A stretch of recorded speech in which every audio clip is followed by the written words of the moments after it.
Breaking news చూస్తున్నాం. పరిపాలనలో ముఖ్యమంత్రి చంద్రబాబు ప్రక్షాళన ప్రారంభించారు.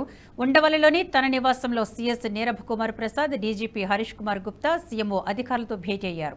ఐఏఎస్, ఐపీఎస్ అధికారుల బదిలీలపై కసరత్తు చేపట్టారు చంద్రబాబు. గత ప్రభుత్వంలో నిబంధనలకు విరుద్ధంగా వ్యవహరించిన అధికారుల జాబితాను సీఎంఓ ఇప్పటికే సిద్ధం చేసింది. సమర్థులైన అధికారులకు నిబంధనల ప్రకారం పనిచేసే వారికి కీలక పోస్టింగ్లు ఇవ్వనున్నట్లు తెలుస్తోంది. వైసీపీతో కలిసికట్టుగా ఉన్న అధికారులను ప్రభుత్వం దూరంగా పెట్టనున్నట్లు సమాచారం.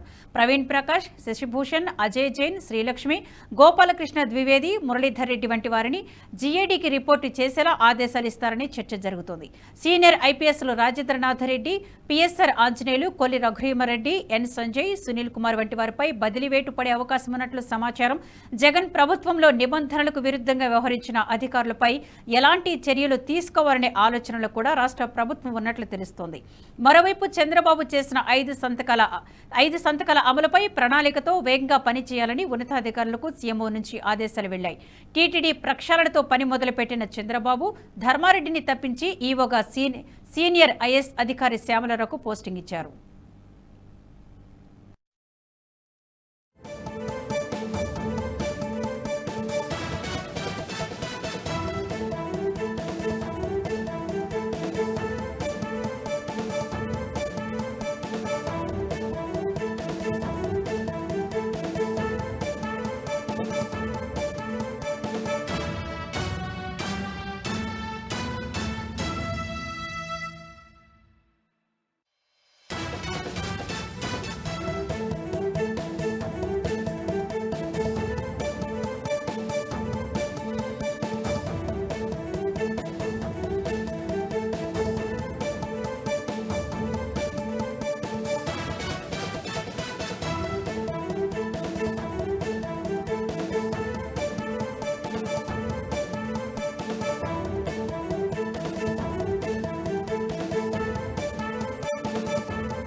ఈ వీడియో మీకు నచ్చినట్టయితే లైక్ చేయండి, 10 మందికి షేర్ చేయండి. అలాగే కామెంట్ల రూపంలో మీ అభిప్రాయాలను మాతో పంచుకోండి. Nationalist hub group of channels ను సబ్స్క్రైబ్ చేసుకుని తెలుగునాట జాతీయవాద జర్నలిజాన్ని ప్రోత్సహించండి. ఈ వీడియో కింద ఉన్న బెల్ ఐకాన్ పై క్లిక్ చేయడం మర్చిపోవద్దు.